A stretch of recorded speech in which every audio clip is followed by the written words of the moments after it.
ഇപ്പോൾ ഗാസയിൽ വെടിനിർത്തലിന് ശേഷവും ഇസ്രയേലിന് 2000 പൗണ്ട് ബോംബുകൾ നൽകാൻ ഉത്തരവിട്ടിരിക്കുകയാണ് പുതിയ അമേരിക്കൻ പ്രസിഡന്റ് ഡൊണാൾഡ് ട്രംപ്. ബോംബുകൾ നൽകുന്നതിന് മുൻ പ്രസിഡന്റ് ജോ ബൈഡൻ ഏർപ്പെടുത്തിയ നിയന്ത്രണം പിൻവലിക്കാൻ ട്രംപ് സൈന്യത്തിന് നിർദ്ദേശം നൽകിയതായി വൈറ്റ് ഹൗസ് വൃത്തങ്ങൾ വാർത്താ ഏജൻസിയോട് പറഞ്ഞു. ഗാസയിലെ കൂട്ടക്കൊലയിൽ ആശങ്ക രേഖപ്പെടുത്തിയാണ് ബൈഡൻ നേരത്തെ ബോംബ് വിതരണം തടഞ്ഞുവെച്ചത്. ഇത് ഇസ്രയേൽ അമേരിക്ക ബന്ധത്തെയും ചെറുതായി ബാധിച്ചിരുന്നു. തെരഞ്ഞെടുപ്പ് സമയത്ത് ഈ വിഷയത്തിന്റെ പേരിൽ ട്രംപ് ബൈഡൻ ഭരണകൂടത്തെ രൂക്ഷമായി വിമർശിക്കുകയും ചെയ്തു. അധികാരത്തിലെത്തിയാൽ ഇസ്രയേലിന് എല്ലാത്തരം സഹായങ്ങളും ആയുധങ്ങളും നൽകുമെന്നും അന്ന് പ്രചാരണ സമയത്ത് ട്രംപ് പ്രഖ്യാപിച്ചിരുന്നു. ഇതിന്റെ ഭാഗമായാണ് ബൈഡൻ തടഞ്ഞുവെച്ച ബോംബുകൾ വിതരണം ചെയ്യാൻ ട്രംപ് ഇപ്പോൾ ഉത്തരവിട്ടത്. ഇസ്രയേൽ ഓർഡർ നൽകിയതും പണം നൽകിയതും എന്നാൽ ബൈഡൻ അയക്കാത്തതുമായ ഒരുപാട് കാര്യങ്ങൾ തനിക്ക് ചെയ്യാനുണ്ടെന്ന് ട്രംപ് തന്റെ സോഷ്യൽ മീഡിയ പ്ലാറ്റ്ഫോമിലും വ്യക്തമാക്കിയിരുന്നു. ഒരാഴ്ച മുമ്പാണ് ഇസ്രയേൽ ഹമാസ് തമ്മിൽ വെടിനിർത്തൽ കരാർ പ്രാബല്യത്തിൽ വന്നു. ഇസ്രയേൽ തടവിലാക്കിയ പലസ്തീൻ തടവുകാർക്ക് പകരമായി ഹമാസ് ഗാസയിൽ നിന്നും ബന്ദികളാക്കിയവരെ മോചിപ്പിക്കാൻ തുടങ്ങിയിരുന്നു. ജനുവരി 20 തന്റെ സ്ഥാനാരോഹണത്തിന് മുമ്പ്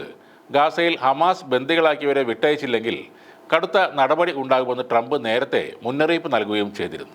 ഗാസയിൽ ഇസ്രയേൽ സാധാരണക്കാരെ കൊല്ലുകയും അവർക്ക് ഭക്ഷണവും ചികിത്സയും പോലും നിഷേധിക്കുകയും ചെയ്യുന്ന അതിക്രൂര നടപടികൾ കൈക്കൊണ്ടിട്ടും ഇസ്രയേലിനെ പിന്തുണയ്ക്കാനുള്ള ജോ ബൈഡന്റെ തീരുമാനം ജനങ്ങൾക്കിടയിലുള്ള അദ്ദേഹത്തിന്റെ സ്വാധീനം കുറയ്ക്കാൻ ഇടയാക്കിയിരുന്നു. അതുകൊണ്ട് തന്നെ പിന്നീട് ഈ സഹായങ്ങൾക്ക് ബൈഡൻ ഇളവ് വരുത്തിയിരുന്നു. അതേസമയം ഡൊണാൾഡ് ട്രംപ് അധികാരത്തിലെത്തിയപ്പോൾ ഇസ്രയേലിന്റെ ദേശീയ വലതുപക്ഷത്തിന് കടുത്ത പ്രതീക്ഷയായിരുന്നു. ബൈഡൻ നൽകിയതിനേക്കാൾ കൂടുതൽ സഹായങ്ങളും ആയുധങ്ങളും ട്രംപ് തങ്ങൾക്ക് നൽകുമെന്ന് ഇസ്രയേലിന് നല്ല ആത്മവിശ്വാസവും ഉണ്ടായിരുന്നു. അത് സത്യമാണെന്ന് തെളിയിക്കുന്ന തീരുമാനങ്ങളാണ് ഇപ്പോൾ ട്രംപ് സ്വീകരിക്കുന്നത്. അമേരിക്കൻ പ്രസിഡന്റ് എന്ന നിലയിൽ മിഡിൽ ഈസ്റ്റിനെ ഡൊണാൾഡ് ട്രംപ് എങ്ങനെ സമീപിക്കും എന്നതിന്റെ ആദ്യ സൂചനയാണ് ഇത്. ഉക്രൈന് ബൈഡൻ നൽകിയിരുന്ന സഹായങ്ങൾ നിർത്തിവെച്ചുകൊണ്ട് നരഹത്യ നടത്തുന്ന ഇസ്രയേലിന് കൂടുതൽ മാരകായുധങ്ങൾ നൽകുക എന്നതാണ് ട്രംപിന്റെ ഇപ്പോഴത്തെ നിലപാട്. നേരത്തെ വെടിനിർത്തൽ കാലയളവിൽ പലസ്തീനെതിരെ ആക്രമണം നടത്തിയാൽ കടുത്ത പ്രത്യാഘാതങ്ങൾ ഇസ്രയേൽ നേരിടേണ്ടി വരുമെന്ന് ഇറാനും യമനും ഇസ്രയേലിന് മുന്നറിയിപ്പ് നൽകിയിരുന്നു. ഇനി അമേരിക്ക നൽകുന്ന കൂടുതൽ ഉപകരണങ്ങളും വാങ്ങി അത്തരമൊരു കടന്നുകയറ്റത്തിന് ഇസ്രയേൽ മുതിർന്നാൽ ഹമാസിന്റെയും അവരുടെ സഖ്യകക്ഷികളുടെയും കൂടെ